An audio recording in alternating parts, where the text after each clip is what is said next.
51 years of emergency. 51 साल पहले आज के ही दिन देश को झेलना पड़ा था आपातकाल। जाने इसके पीछे क्या है पूरी कहानी। आदाब, नमस्कार, मैं हूं अजरा और आप देख रहे हैं मंथन टुडे। साल 1975 में 25 और 26 जून की दरमियानी रात से 21 मार्च 1977 तक 21 महीने तत्कालीन प्रधानमंत्री इंदिरा गांधी ने देश में आपातकाल की घोषणा की थी। आज इस आपातकाल को 51 साल पूरे हो गए हैं। तत्कालीन राष्ट्रपति फखरुद्दीन अली अहमद ने तत्कालीन प्रधानमंत्री इंदिरा गांधी के नेतृत्व वाली सरकार की सिफारिश पर भारतीय संविधान के अनुच्छेद 352 के तहत देश में आपातकाल की घोषणा की थी। भाजपा ने आपातकाल का मुद्दा तब उठाया जब विपक्ष ने प्रधानमंत्री नरेंद्र मोदी के नेतृत्व वाली सरकार पर संविधान के खिलाफ काम करने का आरोप लगाया है। पीएम मोदी के अलावा भाजपा के सभी शीर्ष नेताओं ने आपातकाल की आलोचना की। आखिरकार आपातकाल को भाजपा ने भारतीय लोकतंत्र में एक नया काला क्यों अध्याय बताया है। आपातकाल से जुड़े कुछ अहम मुद्दों पर आपको बताते हैं कि किस परिस्थितियों में लगाया गया था आपातकाल। आपातकाल का मुख्य कारण इलाहाबाद हाई कोर्ट के एक फैसले को बताया जाता है। उस फैसले में तत्कालीन प्रधानमंत्री इंदिरा गांधी को चुनाव प्रचार अभियान में कदाचार का दोषी करार दिया गया था। दरअसल 1971 के चुनाव में इंदिरा गांधी बड़े अंतर से जीती थी। पार्टी को भी बड़ी जीत दिलाई थी। प्रतिद्वंदित राज नारायण ने इंदिरा गांधी की जीत पर सवाल उठाते हुए अदालत का दरवाजा खटखटाया था। राज नारायण ने अपनी याचिका में आरोप लगाया था कि इंदिरा गांधी ने चुनाव जीतने के लिए गलत तरीके का इस्तेमाल किया था। मामले की सुनवाई हुई और इंदिरा गांधी के चुनाव को निरस्त कर दिया गया था। इंदिरा गांधी सरकार द्वारा उठाए गए ये कदम देश में कई ऐतिहासिक घटनाओं की वजह बना। स्वतंत्र भारत के इतिहास में यह सबसे विवादास्पद समय था। 25 जून 1975 की को घोषणा के बाद 21 मार्च 1977 तक यानी कि करीब 21 महीने तक भारत में आपातकाल लागू रहा। आपातकाल से कैसे प्रभावित हुआ देश। आपातकाल के दौरान देश भर में चुनाव स्थिति स्थगित हो गए थे।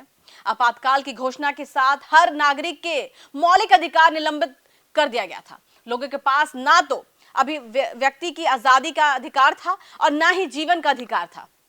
25 जून की रात से ही देश में विपक्ष के नेताओं ने गिरफ्तारी शुरू हो गई थी।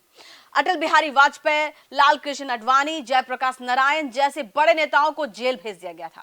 इतनी बड़ी संख्या में लोगों को जेल में डाला गया था जिसे कि जेलों में जगह ही नहीं थी बची। प्रेस पर भी आपको बता दें कि सेंसरशिप लगा दी गई थी। हर अखबार में सेंसर अधिकार रख दिए गए थे कि उस सेंसर अधिकार की अनुमति के बिना कोई खबर छप ही नहीं सकती। अगर किसी ने सरकार के खिलाफ खबर छापी तो उसे गिरफ्तारी झेलनी पड़ी थी। आपातकाल के दौरान प्रशासन और पुलिस ने लोगों को प्रताड़ित किया था, जिसकी कहानियां बाद में सामने आई है। आर के धवन ने बताया कि अंदरूनी बात क्या थी। तत्कालीन प्रधानमंत्री इंदिरा गांधी के निजी सेक्रेटरी रहे आर के धवन मीडिया को दिए गए साक्षात्कार में आपातकाल से जुड़े कई अहम बातों का खुलासा किया था, जिसके बारे में देश के सभी नागरिकों को जानना चाहिए। पश्चिम बंगाल के तत्कालीन सीएम एस राय ने जनवरी 1975 में ही इंदिरा गांधी को आपातकाल लगाने की सलाह दी थी। तत्कालीन राष्ट्रपति फखरुद्दीन अली अहमद को आपातकाल पर आपत्ति नहीं थी। वे इसके लिए तुरंत तैयार हो गए थे। आपातकाल के दौरान जबरन नसबंदी और तुर्कमान गेट पर बुलडोजर चलवाने जैसे अत्याचारों से इंदिरा अनजान थी। इंदिरा को यह भी नहीं पता था कि संजय अपने मारुति प्रोजेक्ट्स के लिए जमीन अधिग्रहण कर रहे थे। धवन के मुताबिक इस प्रोजेक्ट में उन्होंने ही संजय की मदद की थी और इसमें कुछ भी गलत नहीं था। सोनिया और राजीव गांधी को आपातकाल को लेकर कोई पछतावा नहीं था। मेनका गांधी ने भी हर कदम पर पति संजय गांधी का साथ दिया था। आपातकाल इंदिरा के राजनीतिक करियर को बचाने के लिए लागू नहीं किया गया था। वे खुद इस्तीफा देने के लिए तैयार थी, लेकिन मंत्रिमंडल सहयोगियों ने उन्हें इस्तीफा ना देने की सलाह दी। धवन ने बताया कि इंदिरा को उनके प्रधान सचिव पीएन धर ने एक रिपोर्ट दी थी, जिसमें कहा गया था कि आईबी के अनुसार चुनाव होने पर वो 340 सीटें जीतेंगी। इसके बाद इंदिरा ने 1977 के चुनाव करवाए थे, लेकिन उस चुनाव में इंदिरा को बड़ी हार मिली। लेकिन इंदिरा इस हार से दुखी नहीं थी।